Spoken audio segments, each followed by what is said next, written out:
All right, here we go.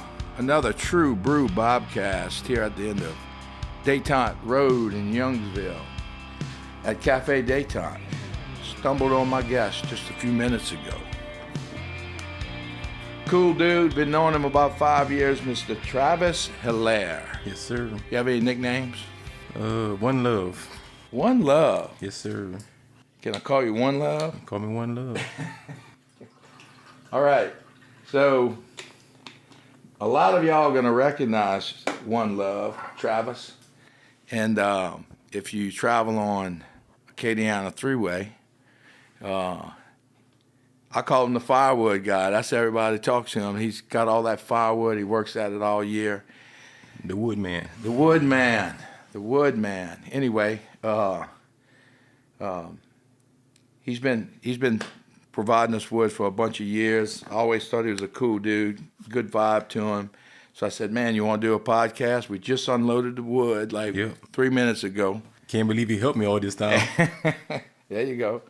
All right, Travis, let's take it from the top, man. We need to know your story, bro. All I know is that you're from Breaux Bridge. From Lafayette. Lafayette. Live in Breaux Bridge. Got property in Breaux Bridge. And born and raised in Lafayette. Went to Karen Crow High, graduated, and worked for myself for about 25 years. 25 years. You come from a big family? I'm in the middle. 2 sisters, 2 older sisters, 2 younger brothers. So I'm the middle. I think you was telling me your dad or grandpa had... My grandpa had like 20 kids. He had 10 with his first wife, and basically I don't know if she died or what, but he wound up getting with another wife and had 10 more kids. That was all in Breaux Bridge? That was in Breaux Bridge. Your grandpa on the HeLaire side? On the... HeLaire. HeLaire. H-E-L-A-R-E. HeLaire. Right. He was from the HeLaire side? Yes. He lived in Lafayette and had cattle, had property. He worked on the railroad. And I guess he made money in the railroad and put it to, how they say, country living. You have stuff on your land, live on your land, and enjoy your land that is paid for, that you bought with your hard work. Right. And that's what he told me all my life. He said, whenever you have something that's yours, it's yours. You can't take it away. So HeLaire, did you or anybody do any family history? Any cool stories coming from the HeLaire? HeLaire. They say it was French, from what I understood when I was coming up. They say it was French and French Creole. Pretty much. And I know the history of HeLaire is just hardworking people, and try to do the best that you can with what you handed out. So if you give us a shovel, we'll dig a ditch. If you give us an axe, we'll chop some wood. Good. So what got you in the wood business? How did that come about? Really and truly, I bought some property, and I used to have a lawn service. I did lawn service for years. My own business. Started with my dad. He got me started cutting grass. He lost his job, and his boss said, if you want to keep on working, good last name, we want you to keep on working, but company closing down, we want you to go ahead and come do some landscaping in our yard. And that went from his yard to his mom's yard to his brother's yard to his cousin's yard. So it turned into a business, basically, long time ago. And I was his helper. So I started lawn service, bought some property when I could. And one day a big old pecan tree fell in the yard. So I couldn't cut the grass. I had to cut the tree up in pieces to basically get it out the way. So my thing is stack it nice and neat. Every time I came to y'all for the last 5 years, I want to stack it nice and neat. So stacking it nice and neat from the thruway, everybody saw it like, what is all that wood? So a few people started stopping by, asking to buy it. Hey man, I'll give you $100 for some wood, fill up the back of my truck. That started firewood service. So, firewood in South Louisiana, that's pretty much what's your window? I think you had told me you cut and split in the summer and split all your money's long, in the winter. Cut and split all summer long. Pay guys to help me split, stack, store wood, and just keep it going year round to where when somebody called, it's ready. If you call me today, normally we bring it the same day. Now, is that your primary business? As of right now, that's my business. Good. And like I said, for the last almost 30 years, and everybody saw it on the thruway on 49. Some people call it Highway 90, right before the airport. I'm talking about stacked up to the Oh yeah, we all see power it. lines. Yeah. And it went as long as I did it, it went for about 20, 25 years until where they finally said it's an eyesore. It looked ugly. But I met a lot of people. I met some millionaires. I met some doctors, lawyers, just fun people, mean people, evil people. It don't matter. If you want some wood, I had it. I had people that stopped just because they saw it turn around and came back. Yeah. And you know how you got your place decorated, certain type of wood, cypress, cedar. They want a certain type of wood for a certain project they want to do. And I've been known for the last over 20 years as the Firewood man. So what kind of wood are you looking for? Well, with the trees, I used to work for a nursery a long time ago, Mr. Mounier, which he owned Marshall's nursery. Biggest nursery in Lafayette for years. Till he sold it. And he sold it and then reopened. And then he did? retired. Yeah. He was he came to my wedding. Him and his wife came to my wedding. Mr. Marshall did. Yeah, and they had a nice time. They said they had a blast. We had to carry them to the car. They danced so much and ate so much. But he said whenever you do wood with the firewood business, and he told me this almost 25, 30 years ago, that you want to do hardwood, oak and pecan. And he said people think of an oak tree being like one oak tree, but he said they got about 1,000 different species of oak trees. And So you don't like white oak? I like white oak. They got white oak, red oak, and the only one I don't like from experience is live oak. Too hard to split. Too hard. Just really and truly, just hard to cut, hard to split. It's a waste of time. I throw it away. But red oak, white oak, water oak. Now we have like my dad used to call it like a hog pecan or something like that. Is that Same all thing just with native pecan? Thing with pecan trees. There are plenty of different types of pecan trees because everything is the leaves. The leaves tell you what the history of it, what the name brand is. And if you notice, you have some good pecans, you have some long pecans, some skinny pecan, fat pecan, and then some trees don't make no pecans. And then you have some that do it like every other year. They'll make pecans like every other year. Right. So what's the trick to being a good firewood guy? I don't know. I've been doing it for, I would say, almost 30 years. My son is 32. So about 30 years I've been doing this, and it paid the bills. Son went to college, got a good job, paid for my daughter to go to college. Wife wanted a new car, new truck, or whatever. Always had food on the table, and it was an honest living. And what's the key to it? Just to keep people looking at that big stack of wood, I guess, huh? They say a lot of it is honesty, I guess. Yeah. I started with the price at a dollar a piece, and I got people buy $40 worth, people buy $100 worth, some people buy $1,000 worth. And it's like, I ain't never changed the price in 30 years. So I think that's fair. And if you're a poor man, you could buy some for what you could afford. If you're a rich man, you could buy some for what you could afford. And so, okay, so you see a tree is down, somebody calls you, it's a tree you like, you go out there and you chainsaw it up and split it right there? What's the process? I did that before. And a customer said he wanted to keep his own wood. So the tree fell in his yard. We cut it up, split it, stack it in his yard, and he paid us for labor. And then other time, hurricane come around, tree fall in somebody's yard. They called me and said, I got a big old tree that fell in my yard. You could have it if you want it. I'm like, I don't want it, but I'll charge you to get it out your yard. And then I'll decide what I want to keep and what I want to throw away. And that's basically, figuring out a price, seeing the manpower, seeing the labor of what it could cost. And within the years that I've been doing it's kind of by eyesight. You could almost could say how long it could take you just from eyesight. And if it's in the front yard, the backyard is different. Like, it's easy access to the front yard because it's right there. But if you got to go in the backyard, wheelbarrow, whatever, then it might Yeah, go up. because the big trunk doesn't do you much good, right? Most of the people, like, they'll say they'll give away wood. People come take all the limbs because it's easy. But when you get to the trunk, that's where the labor's at. So Right. now you need equipment, bobcat, excavator, whatever you need to pick it up, chainsaws. You have a big tree fall, you can't go cut it with a Walmart chainsaw. It's not gonna work. So you gotta buy saws that cost $500 to $1,000, bobcats, Yep. thousands of dollars. Trailers, thousands of dollars, flat tires. Every day is just to keep it rolling. You got to spend money to make money. Now you have plenty of supplied wood around here. Do you have to go far out? I never have a problem with wood.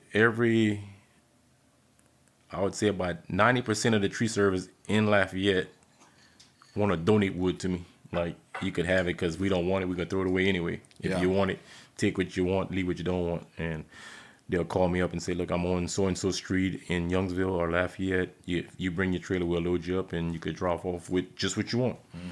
And before, on the thruway, people used to just come dump it, thought it was a dump site. So I got in a lot of trouble taking people wood that just came dump it there, and it's like a pine tree, I don't want it, Right. hackberry tree, I don't want it, but they felt it was a dump site. So basically the city of Lafayette made me clean it all up, get rid of it all, and say it was an eyesore, but I was there for years, and it was commercial So where property. are you now? Basically, I'm just hopping around and So you're not at the site on the freeway? not on the thruway. You call me at this phone number, 781-0492. I'll get it to you within the day or the next day, rain or shine. Yeah, well, he proved that today. It was raining. 100% rain, came still do it. And he put me to work. Well, I didn't want him to work, but he offered it. And they always told me, if a man want to work, don't stop him from working, because it would have taken me 3 hours, but it took 2 hours or 1 hour. Just so I'm gonna give him a discounted price today. So if you're not doing your firewood business, tell me about One Love, bro. What do you One do? Love, I ride motorcycles, and I bought a Harley, and had other motorcycles before the Harley, but at one time it's like I never want a Harley because it costs so much, so I bought a Honda. Rode with a few friends, and like, man, you can't go where we go on a Honda. Right. You can, but you won't be able to keep up. Right. So I finally bought a Harley. I bought me a Harley, then I bought another Harley, then I bought another Harley. And I felt that everybody that ride bikes with two wheels love to ride. So I'm like, that's one love. Everybody doing the same thing. Yeah. Don't matter the race.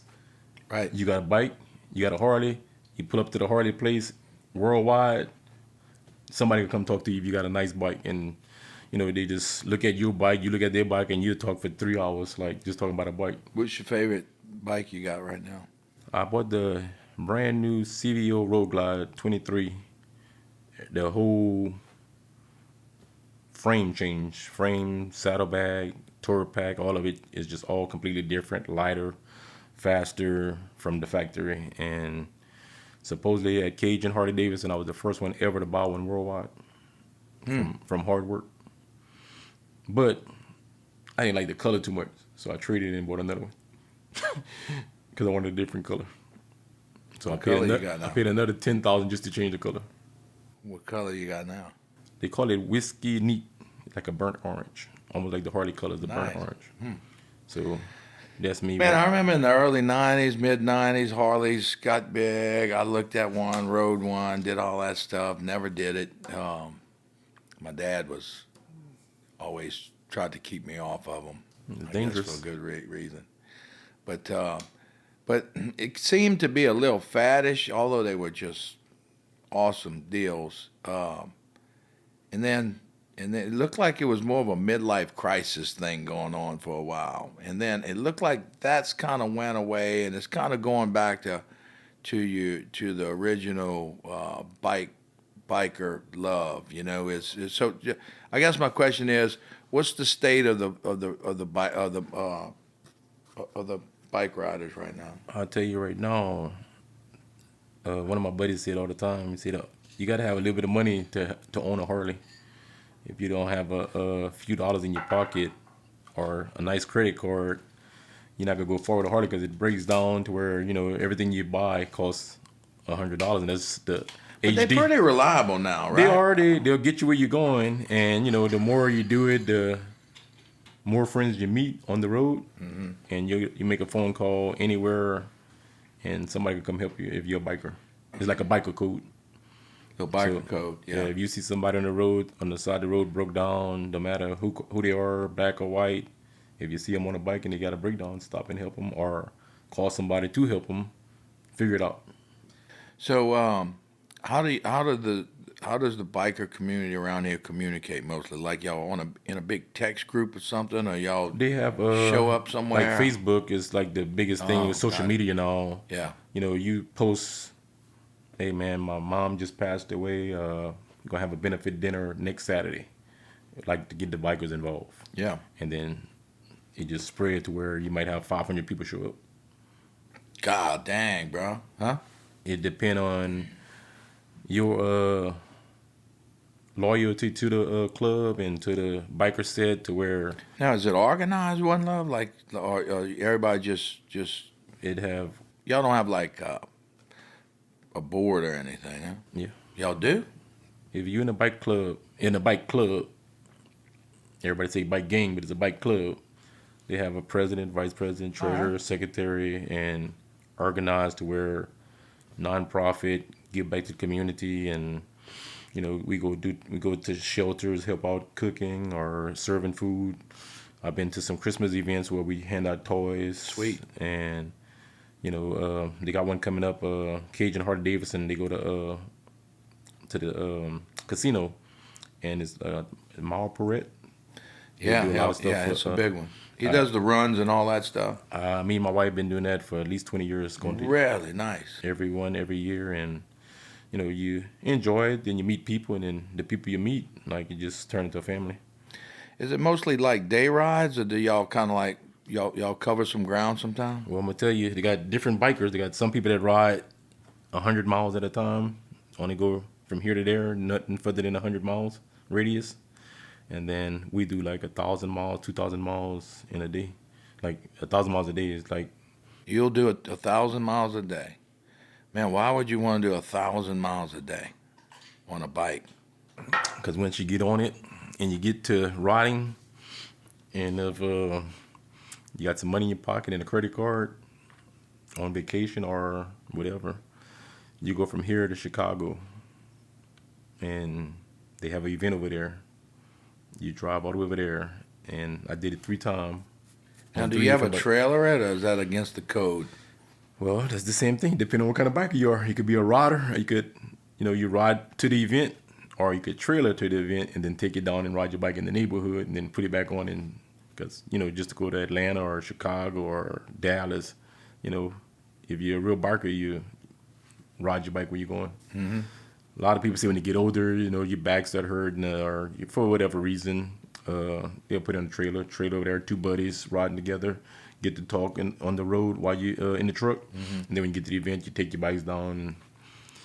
The only thing when we go far, if we're going in a group like 10, 15 guys, we have a truck that follows with a trailer. And they call it the chase truck. They follow in case we have a breakdown. Yeah. Only if you have a breakdown, you put it on the trailer or you get tired or whatever. But some people say when they retire, they like, I'm not riding that far anymore. I'm going to trailer it everywhere I go. So it's those type of people. Yeah. So it depends on your age, your health, and What's you and your your wife's pocketbook. favorite terrain to go to? Y'all like the hills? Y'all go on the coast? What y'all, we everything? basically go to Galveston every year. They got the Galveston bike rally, and we've been doing that for years. Same thing. It's a giving back to Galveston. They had bad hurricane. The seawall wiped out all the houses, all the trees, everything. So it's called Rebuild Galveston. So we went the first couple of years, and we've been going ever since. Yeah. And the hurricane, they live right by the water. So it's like whenever they have a hurricane, and it just wipes them out, and they just start all over again. Mm. But that's a local ride, not far, and we did that years. You work on your own bike? Don't have the patience. Send it to the Smart man. Send it to the Hardy place. Make sure it's done right, and have a warranty. and have the insurance where if you have a breakdown on the road going to Chicago, you 800 miles on the road and you have a breakdown at night and you just call the Hardy place, say, hey man, I got a breakdown. I'm 200 miles away from home or from where I'm going. They'll pick you up, pick up the bike, drop you to the hotel, get it fixed to the fastest ability they can. And the more you do it, the better you're known. Sometimes they give you a loaner bike till yours is ready. And it's just What's some of the things you learned about people around here dealing with them? You probably deal with them once, maybe twice a year. well with the lawn server, it was like every week we'd see the same customer every week, and some people every week, some people every other week. And the firewood business is almost the same, like what you just said. It's like maybe twice a year, sometimes 3 times a year, depending on how much wood they want to burn. But when we have a conversation like what we're doing right now, next year in September, when you call me, we could start off the same conversation where we left off last year. Mm-hmm. And I got some people that 5, 10, 15 years been doing it for the same customers. Like they'd be happy to see me. We talk about what we talked about last year, or we talk about riding bikes. I got in a bad accident and I broke my leg, and I was working at my truck doing firewood on crutches because people kept calling me. Then I had some customers that they still wanted wood. It don't matter if you heard, they still want the wood. Right. So I went to their houses on crutches and still got the job done. And we talk about it. That been like 5, 6 years ago now, and we still could talk about stuff that you talked about the year before. And they all asked me about my kids because my kids work with me too. My wife worked with me, and they came on deliveries with me. I sent them on deliveries, and How old's your kids now? they all old now, 32, 25, and 24. So do they share your same work ethic? Well, they always say in every family you have kind of like a lazy one, don't want to work too hard, but the rest of them, they work their butts off. That might be your smartest one. Well, normally I don't know. He does his own thing. He does it his own way, and he said if I could use my fingers instead of my back, why not? Why not? And then my middle, I got those too, but my middle son, he just finished college. He go and get his master's, and he got a great job, and he traveled all over the world. And he said I could just remember starting off from the firewood place. Like, this is really getting to know people, Yep. be able to talk to people, and you could talk to them on their level. So if they got a guy, I shook a few people's hand, and they told me after they shook their hand, he's like, I'm a millionaire. Like, man, I shook a few millionaires' hands. Doctors, lawyers, hood people. So, what's the age of your baby? The baby is 24. Okay, my And- baby's that age too. So, I'm trying to figure out. So, I'm been real interested in like the latest generation. I call it the iPhone generation. Mm-hmm. Like they don't remember not having an iPhone, and your baby, my baby's the same age, so they remember it when they was a little bit older. Uh-huh. But I guess my question is, what do you see the work ethic right now with the younger crew coming in versus the old schoolers? I mean, clearly a little bit older than you, but sounds like we were both raised by the old school generation. If you don't work, you don't eat. That's it. But the So, kid, I mean, like you said, the younger generation now, Are they getting a bad rap? just going, it's the facts. It's like they just, we spoil them. All the kids are spoiled. They get a job. It's like they don't want to do this, they don't want to do that, and if they don't like it, they quit. And like, I ain't never had a job to where I quit that fast. I know, but I don't know if we're being fair with it. I'm trying to give them the benefit of the doubt because I remember when I was growing up, the old schoolers, they all had their war stories too and made us sound like we were Some wimps. some wimps. I mean, you remember that. So is that what's happening? We just getting older and we looking at them that way because We are of it? getting older and times change, but the real thing is computers and technology. Like, that's like, you could work as hard as you want, but if you don't know how to use the computer, like, they don't need you. So they really need them kids because they started off in school with technology, and we never had that. My So last year, what's my last year in service? high school, that's when they came out with computer. You went to Cancro? Graduated My in wife 91. went to Cancro. She got out at 90. Well, I graduated in 91. And I was supposed to graduate in 90, but I was having so much fun, I stayed another year. She, Dee Dee, she was a Cantrell. Dee Dee Cantrell. You might even remember her. She graduated from Cancro. I'd have to see her face, but if she was there, I was there the same year. Yeah. She was there all 4 years. Yeah. Well, I was there 5, so if I don't know her, she know me. Well, she's gonna see this. Yeah, she can see this. She can say, I know that guy. Yeah. So let's go back to the kids. Sounds like yours is about my same age too. So, did the education system do them good, or did it? What's your thoughts on that in this new world that they're in, man? That's been a pretty common topic right now. You have any wisdom to throw on us there? I mean, it's I think the biggest thing is you get you get out what you put in. And I knew at a young age I was gonna be working for myself. My dad always worked for himself, so I figured I was gonna work for myself. And what happened if you go to school, you go to college, you spend money in college, you get supposedly get a good job and get a career. And I always thought, or I was heard, a lot of millionaires never finish high school. They just have it in their mind to where they know what they want to do at a young age and pursue it. And my thing was, I would say I wanted to make $100 a day. And after a few years, I did that. And then I wanted to start spending $100 a day on labor per man. So it's like, you you know, to level up. yeah, you level up. You could go as high as you want to. Like you said, what you put in, you get out. And I'm like, if I work all year, I should get something back in the wintertime. If I work all summer, I should be able to get something back in the winter. So, Well, it takes discipline to do that. I mean, my dad was sugarcane farmer, so you had to get take up care early of in the that. morning. Yeah, but you had to take care of that dollar while you wasn't making it. A lot of people need that. Like I got paychecks my whole life, you know. So I didn't have to manage the off season, and so that takes a little discipline too. That's the biggest thing I learned. And I went from 2 businesses that made up for it because I cut grass all summer. And then I wouldn't have nothing to do in the winter.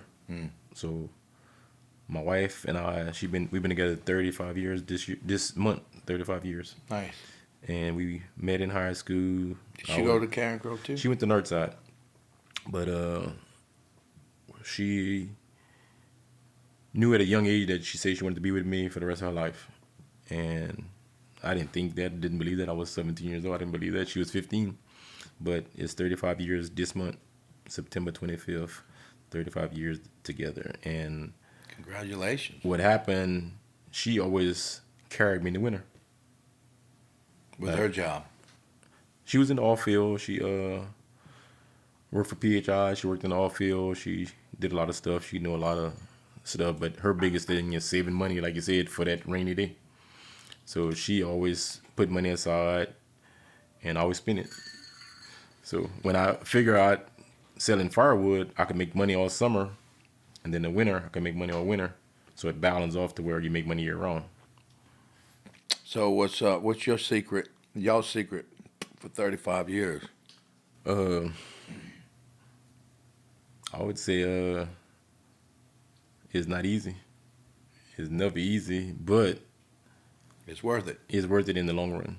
Yeah. If you see your friends that you had in high school and see them now that's single, it's just like, Well, you know, that's kind of changing too, man. That whole dynamic there. Seems like everybody's getting married a little later and being a little more cautious or whatever. And well, that's like I would say that's like you get all your eggs in the basket and then you start a family. Like you get your job. Well, you first get your education, get your degree, get a good job, meet a spouse, get married, travel, and then start having kids. But it doesn't work that way every time, No, bro. it I don't. mean, It's sometimes the every. baby might come first, and then Well, that's basically what happened. We was together in high school, and right after high school, she had our son on graduation day, her graduation. nice. And she was mad at me. She's like, I missed graduation because I had to go rush to the hospital. Your fault. My fault. It's all my fault. I take the blame. It's all my fault. But he's 32 years old right now, and it's just like it was a struggle at the beginning because we were so young. And my dad told me, my grandpa told me, if you make a child, you gotta take care of him. And that's what I did. I just stayed and struggled. Had 2 and 3 jobs before the Firewood, before the lawn service. I worked offshore. I worked in restaurants. Worked for the trash company. I did whatever I had to do to make sure they ate. And I just tell my kids right now. I remember, and I don't know, some people it was worse, but it was $3 an hour. It was minimum wage, and it went up to $3.15. And when I got to $5 an hour, I was like, I thought I was doing good. And then, after you start learning, like just in general, with your paycheck in 2 weeks to make $150, $200 in 2 weeks. Right. And then when you put God first, keep on believing in God, it's like, now I spend that every day. And time just changed. It's still not perfect because minimum wage should be up higher than it is now. But, Yeah. So how old were you when you went on your own? Basically 20 years old. No, but when you started your own business, 20. So you Sure. did all that a little bit before, and then you said, man, I'd rather be in I control. was doing it while I was in, I worked for a restaurant. I'd cut grass before I go to work. Cut grass all morning, and then I go to work that afternoon. And I'm talking about 15, 20-hour days every day. I worked at 2 restaurants at the same time, 8-hour shift at both of them. Well, One Love, I've been observing you for a bunch of years now. So what I love about you the most is that you seem to never be in a bad mood. You always have running on. I call happy juice. Is that you most of the time? 90% of the time. All right. So you get out of bed, and so what is your mental process to keep your attitude? You have an attraction about you because of this positive energy. So how do you maintain that? Try to be stress free, and like don't let nothing bother you, and put God first, and then your family. And I think my kids told me they saw me cry once. My wife said she probably saw me cry twice, and mostly out of anger. Stuff started piling up, bills and all this and that, and like what I'm gonna do, and then God opened the door. When one closed, He opened another door, and like she always tell me, don't worry about it. We're gonna eat. Don't worry about it. I'm like, man, it's gonna rain for 2 weeks. I ain't gonna make no money for 2 weeks. She said, don't worry about it. She done save some money. You could take off 2 weeks and not worry. And I'm like, I'm worried because I want to go to work. And I got some employees that want to go to work. And if I don't go to work, they don't go to work. Their family don't eat either. So it's like, one of my workers told me, he said, man, you're the best boss I ever had. He said, man, you work with us, you're on the side of us, and Right. when we get in the bond, you let us borrow money, and it's just like he said, on the real, he said, you like the best boss I ever had. So what's your definition of a full life, a fulfilled life? A fulfilled life, I would say, to me, just to be happy, like do what makes you happy, and then it don't be a job. If you love doing this, and you'd be getting paid for it, like you love talking to people, you like meeting people, it's easy, it's natural. So if you get something that you like doing, it's not a job, it's like a hobby, and you get paid for it. Yeah, I mean, you know, this is a wonderful country, but sometimes that dollar, chasing that material thing, Get that you can be a trap, huh? yeah. What's your Well, thoughts on that? you just get behind chasing the dollar. I would do some work for somebody, and I needed the money, so I'd call them every single day. Like, hey man, you got my $20? You got my $20? You got my $20? And like, yeah man, I'm gonna give it to you tomorrow. I'm gonna give it to you tomorrow. And I'm like, I did the work. You asked me to do some work. I charge you $20. I would like to get my $20. Right. And then it started being $100. You know, you do some work for somebody. You say, man, look, I'm gonna do the work for you. I'm gonna charge you $100. Then you finish, and like, they're like, well, I don't have the money now. I'm gonna give it to you tomorrow or Friday. And like, I really used to chase the money, and now I do the work. If you pay me, fine. If you don't pay me, fine. I'll get it tomorrow, next week. I got some people that owe me some money for a year ago, and like after that, like I don't even want it anymore. Keep it. You must need it. Right. So it's like from $100 to $1,000 to like, man, this person owed me this much money. Like, man, I don't want to keep harassing the person. You know, isn't that funny though? And sometimes sometimes the people who appear to have more money will be more stingy, and this little old lady that lives in the shoe is the first one to go dig a change. They won't let you do the job if they don't have the money in their hand. Yeah. And then What's your thoughts on that, man? You ever? it's basically like it's almost like a system. Like when they say the rich stay rich and the poor stay poor, it's like they got a lot of money, and they'll Jew you down on your price. Amazing. Yeah. And then they'll complain about it after you finish and want you to go down some more. And it's like, man, I did everything you asked me to do. So is that like entitlement, you think, or do you think that's just they were raised that way? It's hard to see, but you know, when you're rich, it's like you feel like you're on top of the world, and it's like you could tell me how rich you are. I went to another guy's house and he's more richer than you, and you know, I treated him the same way I treated you, but he paid me, you didn't. So it's like, I don't know, is that's a black heart or something? I don't know. Yeah. Because no, it's you know, it's all over the place, man. But I'd imagine in the firewood business, you're delivering to people who have fireplaces, and I'm sure you go from River Ranch to whoever in the country. But I always found that fascinating.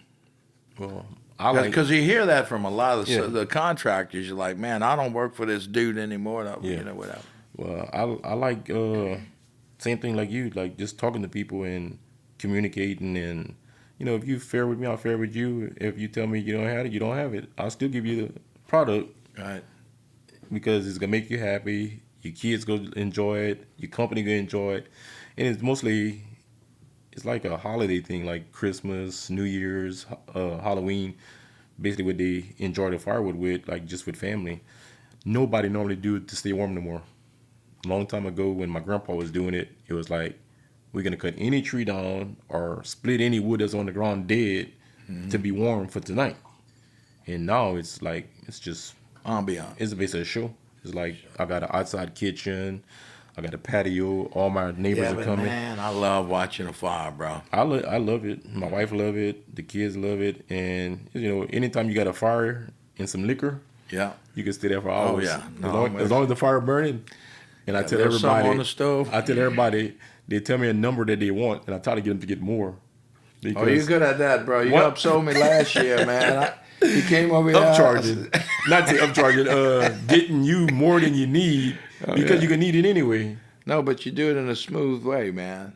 I like it. That's a experience. You know, some people say they want $100 rate. I'm like, if I go bring $100, they could call me in 2 months. I'm gonna have to go back give them another 100. So why not just get 300 right now? Unless you just can't afford it. But if you could afford it, just get 300 now. And like, I don't have to come back. But if you want me to come back, I'm gonna still come back. No, I hear you. So, so what's the key to happiness in your opinion, man? I know you touched on a few things, but is what keeps you grounded? Well, you have to believe in God first, I guess. That's the number one thing in the whole world.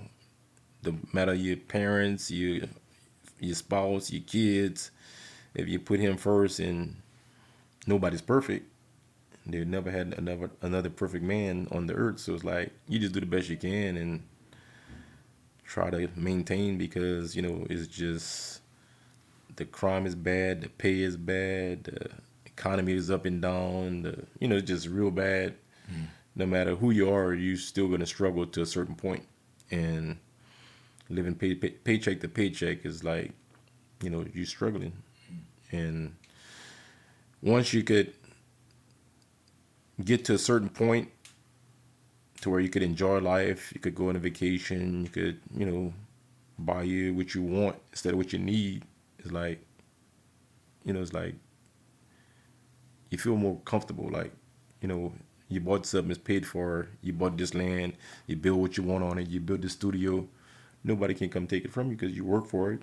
You built it, it's yours, and it's on your property. But if you don't have nothing and you have to move every month, like you're not paying the bills, you got to move out, move somewhere else, and next month you got to move out because you're still short. And then, as I said, people ask you to borrow money. Like, hey man, can I borrow $1,000? Like, well, how you gonna pay me back if you're behind right now? Like, that's when I heard you say something about money. When people when you ask somebody actually to borrow the money, it's like, okay, here you can borrow it. I don't care if it's $100, but they say they turn it to a name when you ask for it back. Here, your funky $100 back. Yeah. Like, man, I let you borrow it. It wasn't no big deal when you borrowed it. Right. But in my time coming up, struggling, I asked people to borrow money, and they let me borrow it. And so now I have money. When people ask me to borrow it, if I have it, I let them borrow it.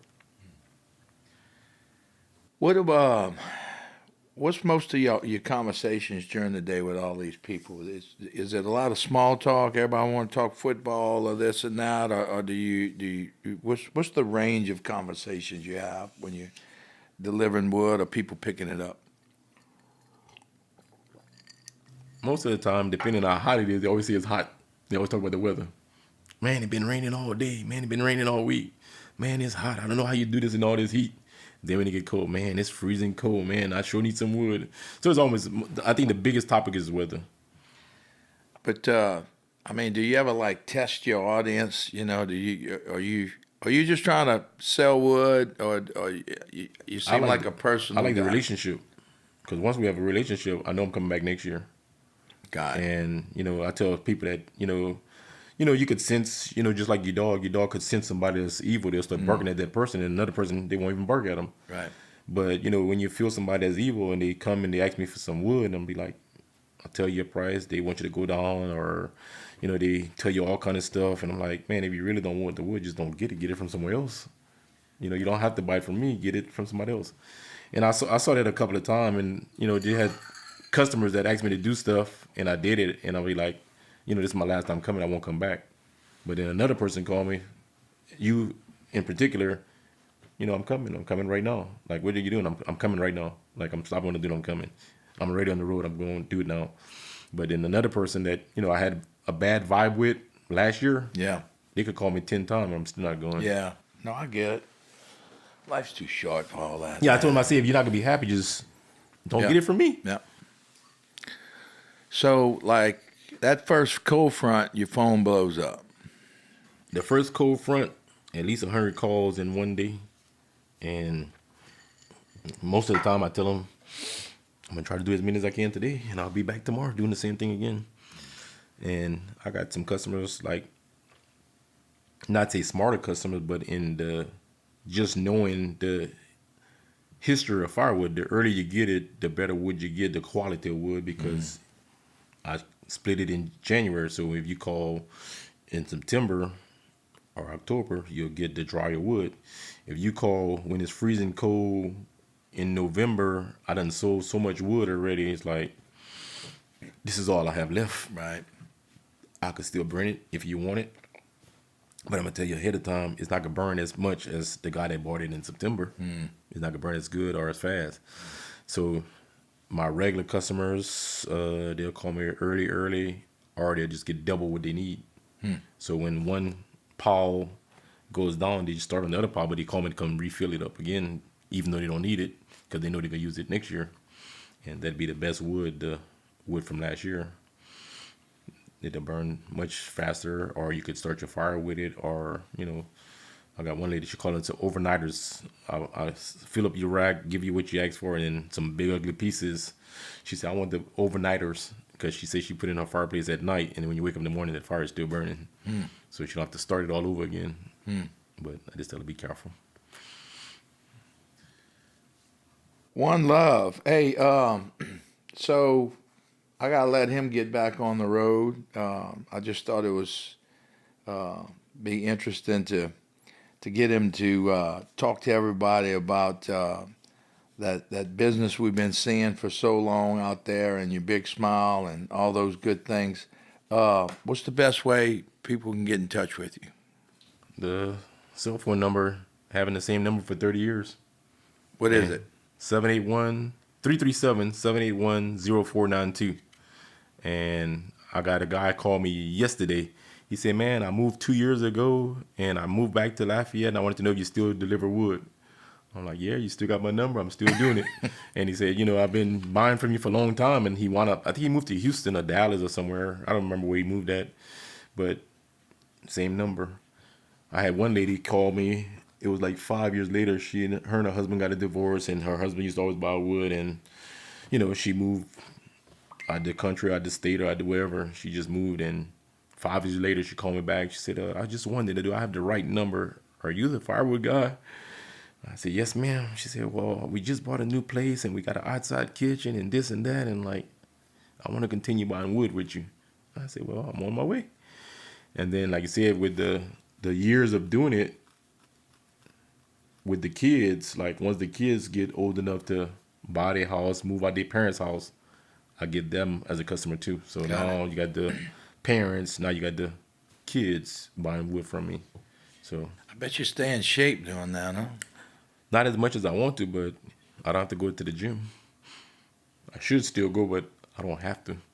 I wear myself out in a day to where I work at least 15. If I can, I'll do 20 hours and wake up happy the next day because I'm still alive. And I just like to work, and I like the money as a bonus. I know I'm backtracking, but did you play ball when you was at Kevin and them were playing back then, huh? Kevin Falk, I played with Kevin Falk. When I got a story that I tell everybody, when I tell them I went to Karen, they say, did you play with Kevin Falk? And I'm like, yeah. And it was crazy because when I was in high school, he was in the 8th grade coming to high school, and it was orientation, and we was working out in the weight room, and we was picking up weights, and I'm thinking I'm working out like I'm the man. And then when I finished, he said, man, you mind if I get on the bench? Like, yeah, you want me to take some of the weights off? And he said, nah, put on 2 more 45. Like, how you gonna pick up 2 more 45s on there? And he just like, clink, clink, clink, clink, clink, clink, clink, clink. So our coach said, man, the guys with Kevin Falk that came from that 8th grade, from the 8th grade to the 9th grade, he said before 4 years, they're gonna be state champion. Barus, I can't remember his first name. But he said they're gonna be state champions before the 4 years. And they wound up doing it. And he went from Karen Crow to LSU, broke records, got a ring, went to the NFL with the Patriots. And got 2 or 3 rings. Oh, look, we follow him. My wife went to school with y'all, and so we loved him. Mm-hmm. He's a big part of the community. I'd love to get him on the show one day. I don't know what he's up to these days, but Yeah. I'm sure he's staying busy. Coaching and helping out because my daughter played volleyball, ran track, and basketball, and his daughter played, and she basically just passed away a couple of years ago. Sad for that. But he would be there. He was fast in high school, I'm sure. Well, that's, he was fast in elementary. Well, he could accelerate, man. I mean, it was you can tell the linebackers, the defenders, they couldn't predict his speed. He was burst faster than he was looking. He's just a burst. Right. Well, and that half a second made a lot of missed tackles. When you talk about my name, you said Travis HeLaire, and then the other guy is Clyde Edward HeLaire. What? Went to LSU. Yeah. Played with Joe Barrow. Yeah. And they won 14-0 state championship. Is that kin to you? Yeah. My cousin married his mom, and that's why he got his 2 last names on his jersey. Yeah. Well, now that's just registering. Okay, wake up. Well, huh? that's what when you ask if people like to talk when you talk about football, I always say weather, but when you're talking about sports, everybody asks me, is Clyde Edward HeLaire related to you?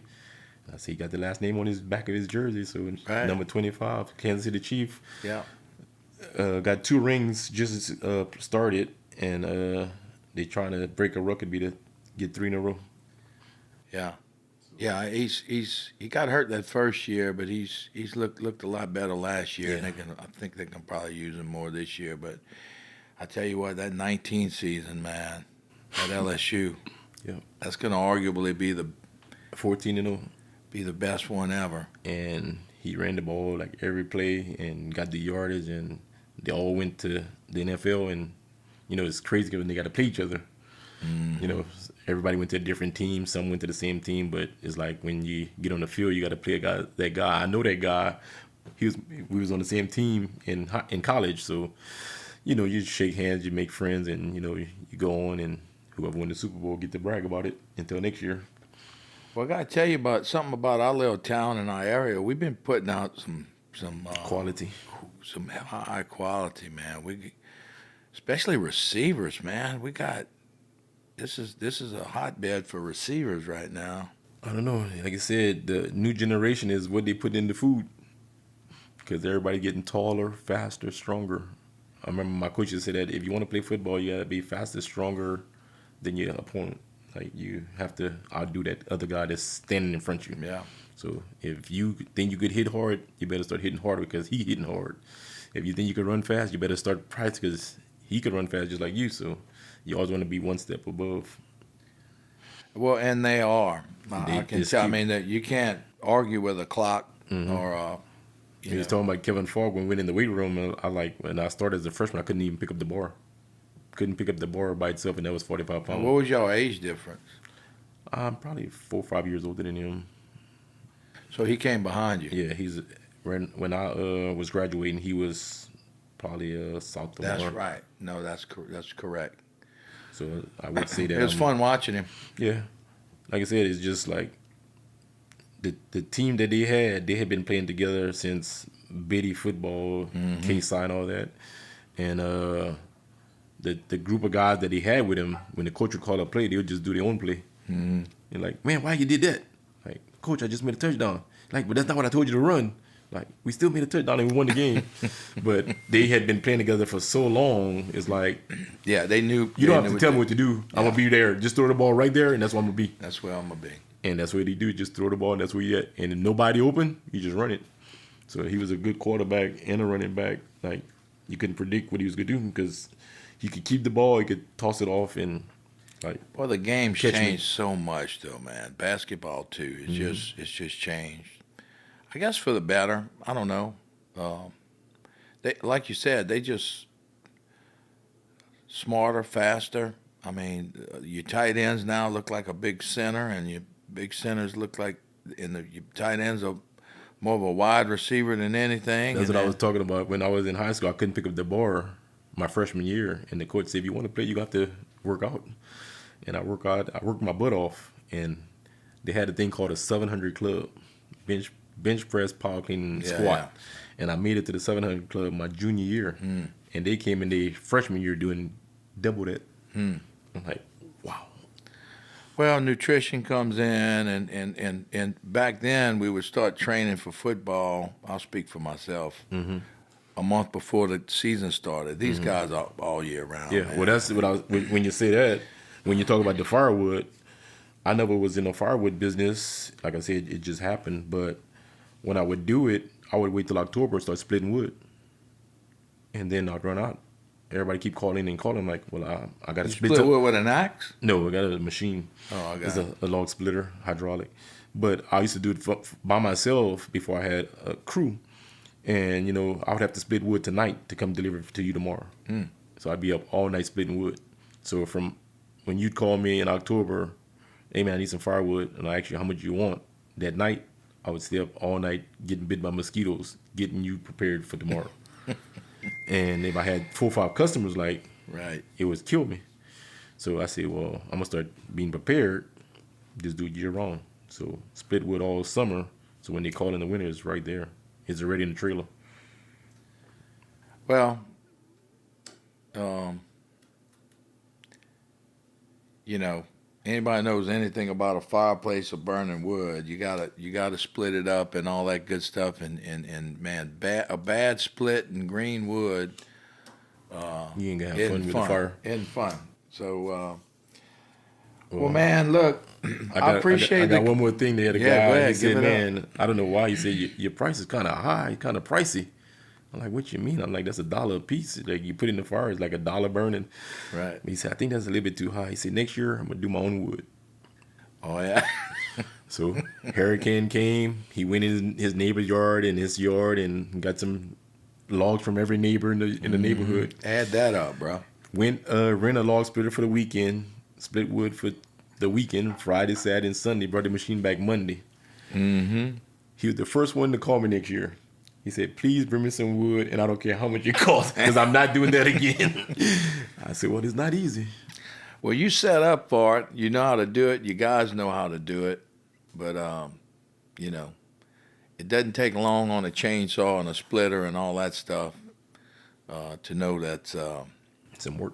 it's some work, man. Well, before me or before my generation, they used to do like you said with an axe, and then like, them guys was in shape, had big old arms. Well, they splitting the put wood with some axe. torque on that Yeah, sucker, bro. and that have to really be some dry wood for that thing to pop like that. That's Yeah. like 2 years old. Yeah. And we split wood every year, and it just keep on moving. But to You split know, it that's with what an axe, I want to ask you. Does any of the big barbecue pit people come after you for some wood? I had a few restaurants. I still have some restaurants. Now they look for like a dead standing tree, though, right? No, well, it's not really the tree. It's just like supply and demand. Like, hey man, we need some wood every single month, not just in the winter. But what they want pecan? What do they want? Some people prefer pecan, and like the guy told me when I first started, oak and pecan, it just have a different scent if you're cooking with it. The flavor with pecan burning in the fireplace, my wife loved it because the pecan pops and sprinkles. Yeah. And it's just a show. But wood is gonna burn, and like I guess it's up north. They have the hickory. What I sell for $1 a piece, they might sell for $5 a piece. Well, they want a certain flavor in that meat, Mm-hmm. and so And that's what they say, calling it, smoking it. If you do oak, pecan, cherry, hickory, you'll get a different flavor. So when you said taste this and you cook it with just pecan wood, and then you cook it next week with just oak wood, be like, it don't taste the exact same, but it's still smoke. But I did deliver to a few restaurants, still deliver to restaurants right now, and it's just that's what keep me going in the summertime because they buy year round too. Instead of waiting for the winter when it get cold, they cooking with it. If it's a restaurant or a pizza place, they have the pizza oven now that they do firewood. And they got a few places in River Ranch. They got a few places downtown that cook with wood. And, either me or somebody else is supplying them. And I have my fair share. yeah. All right, cool. One Love, and what a great name for him. Any announcements you need to make? Your bike club needs to get any attention right now, or I know everybody knows how to get in touch with you on your firewood. Yeah, my bike number and my business number and my personal number is all the same. So, Y'all have any events coming up that you? like I said, we normally do different runs, and a lot of the runs that we do is basically out of state. So if how can the viewer dial into what the bike club's going to do if y'all want to promote? You said you got a Facebook. It's on Facebook. Just What's the name of the club? Next Level is the club that I was in. Yeah. I was in One Love Riders, and I was with Second to None. So a lot of people know me from different clubs, and when you ask me if I have a nickname, depending what year you knew me in, because Yeah. for the first 5 years I was a nickname. Next couple of years I was a different nickname. So if you know me in the '90s, you know me as this nickname. The 2000, you know me as this, and now So You depending got what different chapters, One Love, exactly of your life. it's Life chapters, it's bro. different You're breaking it chapters. out. When you look at it, it's different chapters of different years, because they used to call me horse dog, and everybody said, "Why do they call you that?" I said I had Rockwallers. I used to try to raise Rockwallers. I had Rockwallers, and then my dad always had horses. So he said, "You don't even know he could be on the horse or walking his dog." So he used to call me horse There's your dog. name. So when I started riding bikes, everybody used to call me horse dog, and I did that for like 15 years. And then I went to another club, and I said, "You know what? You know, I'm One Love. I love to do it. I got same with the interview we're doing right now. They did that to me. I'm in a magazine with One Love Riders.